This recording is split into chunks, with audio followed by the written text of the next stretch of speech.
FIR ದಾಖಲಿಸುವ ಪ್ರಕ್ರಿಯೆ ನಾಳೆಗೆ ಮುಂದೂಡಿಕೆಯಾಗಿದೆ. ಸಿಆರ್ಪಿಸಿ ಅಡಿ ಎಫ್ಐಆರ್ ದಾಖಲಿಸಲು ನ್ಯಾಯಾಲಯ ನಿರ್ದೇಶನ ನೀಡಿದ್ದು, ಆದರೆ ಬಿಎನ್ಎಸ್ಎಸ್ ಅಡಿ ಎಫ್ಐಆರ್ ದಾಖಲಿಸುವುದು ಲೋಕಾಗೆ ಅನಿವಾರ್ಯ. ಹೀಗಾಗಿ ಯಾವುದೇ ಕಾಯ್ದೆ ಅಡಿಯಲ್ಲಿ ದೂರು ದಾಖಲಿಸಬೇಕು. ಯಾವ ಕಾಯ್ದೆ ಅಡಿಯಲ್ಲಿ ದೂರು ದಾಖಲಿಸಬೇಕು? ಲೋಕಾಯುಕ್ತ ಎಡಿಜಿಪಿ ಸಲಹೆ ಕೇಳಿದ ಎಸ್ಪಿ ಉದೇಶ್ ಎಂದು ಸಿಎಂ ಸಿದ್ದರಾಮಯ್ಯ ವಿರುದ್ಧ ಎಫ್ಐಆರ್ ದಾಖಲಾಗುತ್ತೆ ಅಂತಾನೆ ಹೇಳಲಾಗ್ತಾ ಇತ್ತು ಇಂದು ಸಂಜೆ ಒಳಗೆ.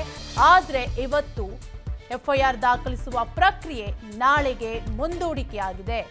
ಲೋಕ ಎಸ್ಪಿಗೆ ಸಿಆರ್ಪಿಸಿಸಿ ವರ್ಸಸ್ ಬಿಎನ್ಎಸ್ಎಸ್ ಗೊಂದಲ ಇದ್ದು ಎಫ್ಐಆರ್ ದಾಖಲಿಸಲು ಲೋಕಾಯುಕ್ತ ಎಡಿಜಿಪಿ ಸಲಹೆಯನ್ನ ಕೇಳಿದ್ದಾರೆ ಎಸ್ಪಿ. ಲೋಕಾಯುಕ್ತ ಮೇಲಾಧಿಕಾರಿಗಳ ನಿರ್ದೇಶನದ ಬಳಿಕ ಎಫ್ಐಆರ್ ಅನ್ನ ದಾಖಲು ಮಾಡಲಿದ್ದಾರೆ. ಒಟ್ಟಾರೆಯಾಗಿ ಸಿಎಂ ಸಿದ್ದರಾಮಯ್ಯ ವಿರುದ್ಧ ಒಂದು ವೇಳೆ ಎಫ್ಐಆರ್ ದಾಖಲಾದ್ರೆ ಮತ್ತಷ್ಟು ಸಂಕಷ್ಟ ಎದುರಾಗೋದಂತೂ ಕಟ್ಟಿಟ್ಟ ಬುತ್ತಿ.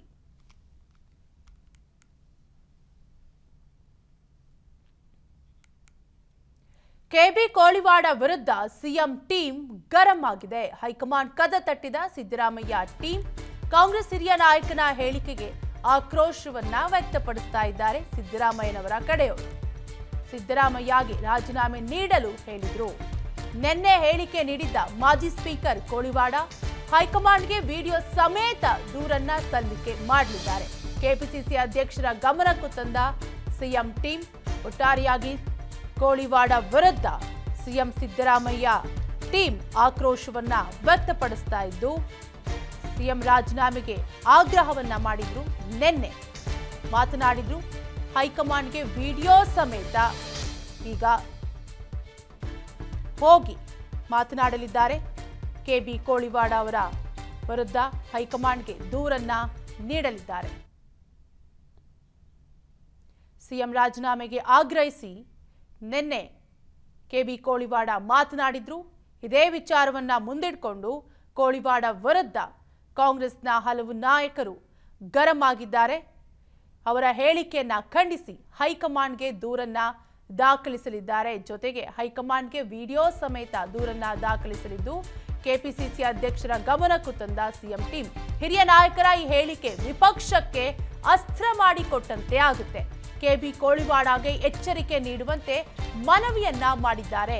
ಕೋಳಿವಾಡ ಚುನಾವಣೆ ರಾಜಕೀಯದಿಂದ ದೂರ ಉಳಿದಿದ್ದು ಇದೀಗ ಅವರ ಪುತ್ರನಿಗೆ ಟಿಕೆಟ್ ಕೊಟ್ಟು ಗೆಲ್ಲಿಸಿದ್ದೀರಾ. ಸಿಎಂ ಸಿದ್ದರಾಮಯ್ಯನವರೇ ಅವರನ್ನ ಗೆಲ್ಲಿಸಿದ್ದಾರೆ. ಇದೀಗ ಕೋಳಿವಾಡ ಬಾಯಿ ಮುಚ್ಚಿಸಲು ಮನವಿಯನ್ನ ಮಾಡಿದ್ದಾರೆ.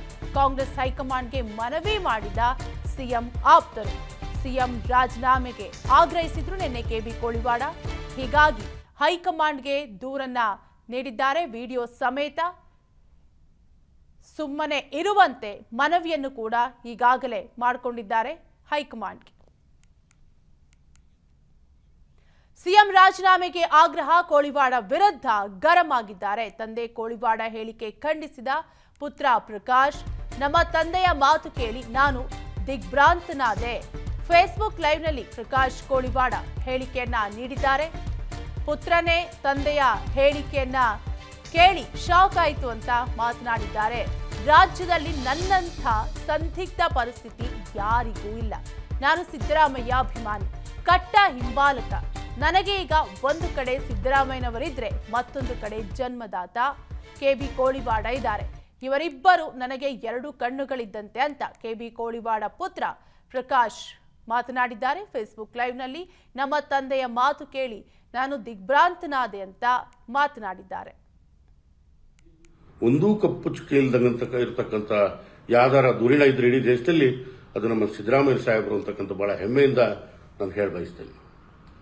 ಹಿಂಗಿದ್ದಾಗ ಈ ಬಿಜೆಪಿಗರ ಷಡ್ಯಂತ್ರ ಎಲ್ಲೆಲ್ಲಿ ಕಾಂಗ್ರೆಸ್ ಪಕ್ಷ ಅಧಿಕಾರದಲ್ಲಿದೆ ಅದನ್ನ ಉರುಳಿಸ್ತಕ್ಕಂಥ ಕೆಲಸ ಇವತ್ತಿಂದಲ್ಲ ಹಿಂದಿನಿಂದ ಮಾಡ್ಕೊಂತ ಬಂದವರು. ಕೋಳಿವಾಡ ಸಾಹೇಬರ ಹೇಳಿಕೆ ಏನಿದೆ ಅದರ ಪರವಾಗಿಲ್ಲ, ಅದರ ವಿರುದ್ಧವಾಗಿ ನಾನಿದ್ದೀನಿ. ಬಿಜೆಪಿಗರು ಸುಳ್ಳು ಆರೋಪ ಮಾಡಿದ್ದಕ್ಕೆ ನಿಷ್ಕಳಂಕ ರಹಿತವಾದ ಚರಿತ್ರೆ ಇರತಕ್ಕಂಥ ನಮ್ಮ ಸಿದ್ದರಾಮಯ್ಯನವರು ರಾಜೀನಾಮೆ ಕೊಡೋ ಅವಶ್ಯಕತೆ ಇಲ್ಲ. ಈ ಬಿಜೆಪಿಗರಿಗೆ ಈಲ್ಡಾಗೋ ಅವಶ್ಯಕತೆ ಇಲ್ಲ. ಅದೇ ರೀತಿ ನಿನ್ನೆ ನಾನು ಬಹಳ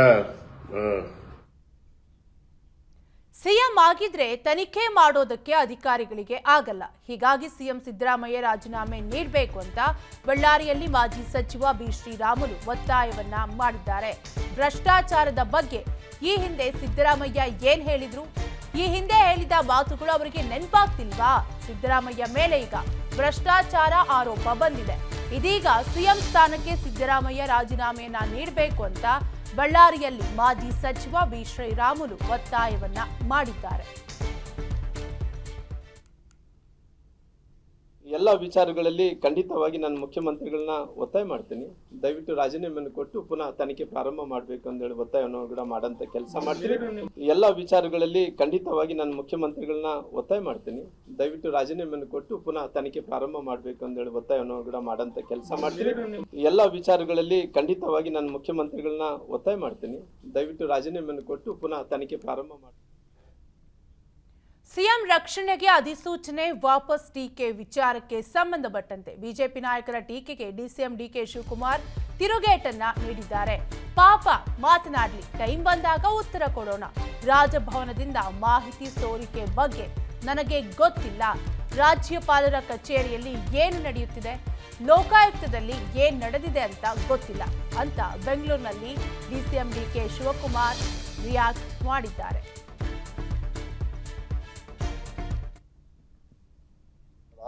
ಸಿಬಿಐನವರು ಏನೇನ್ ಮಾಡ್ತಾ ಇದ್ದಾರೆ ಅನ್ನೋದನ್ನು ನಾನು ಚರ್ಚೆ ಮಾಡೋದು ಬೇಡ. ಈಗ ಜನತಾ ದಳದವರು ಹಿಂದೆ ದೇವೇಗೌಡರು ಏನ್ ಮಾತಾಡಿದ್ರು, ಕುಮಾರಸ್ವಾಮಿ ಏನ್ ಮಾತಾಡಿದ್ರು, ಬಿಜೆಪಿಯವರು ಏನ್ ಮಾಡಿದ್ರು, ಕಾಂಗ್ರೆಸ್ ಬ್ಯೂರೋ ಏಜೆನ್ಸಿ ಅಂತನೂ ಇನ್ವೆಸ್ಟಿಗೇಷನ್ ಏಜೆನ್ಸಿ ಅಂತನೂ ಮಾತಾಡಿದ್ರು. ಎಲ್ಲ ಕೂಡ ಇದೆ. ಈಗ ಚರ್ಚೆ ಬೇಡ. ಅವ್ರಿಗೆ ಎಷ್ಟು ಕೇಸ್ ಕೊಟ್ಟಿತ್ತು, ಹಿಂದೆ ಏನ್ ಕೇಸ್ ಕೊಟ್ಟಿತ್ತು, ಏನ್ ಕೇಸ್ ಆಗಿದೆ, ಹಿಂದೆ IMA ಕೇಸಲ್ಲಿ ಏನ್ ರಿಪೋರ್ಟ್ ಇದೆ, ಅವೆಲ್ಲ ಕೂಡ ಸಿಬಿಐನ ರಿಪೋರ್ಟ್ ಏನಾಯ್ತು ಅನ್ನೋದೆಲ್ಲ ಈಗ ಚರ್ಚೆ ಮಾಡೋದು ಬೇಡ. ಅನುಕ್ಷಣದ ಸುದ್ದಿಗಳಿಗಾಗಿ ವಿಸ್ತಾರ ನ್ಯೂಸ್ ಯೂಟ್ಯೂಬ್ ಚಾನೆಲ್ ಸಬ್ಸ್ಕ್ರೈಬ್ ಮಾಡಿ. ಹೊಸ ಸುದ್ದಿಗಳ ನೋಟಿಫಿಕೇಶನ್ಗಾಗಿ ಬೆಲ್ ಐಕಾನ್ ಕ್ಲಿಕ್ ಮಾಡಿ. ಲೇಟೆಸ್ಟ್ ಅಪ್ಡೇಟ್ಸ್ಗಾಗಿ www.vistaranews.com ವೆಬ್ಸೈಟ್ಗೆ ವಿಸಿಟ್ ಮಾಡಿ. ಅಂಗೈಯಲ್ಲೇ ಜಗತ್ತಿನ ಸುದ್ದಿ ತಿಳಿಯಲು ವಿಸ್ತಾರ ನ್ಯೂಸ್ ಕನ್ನಡ ಆಪ್ ಡೌನ್ಲೋಡ್ ಮಾಡಿ.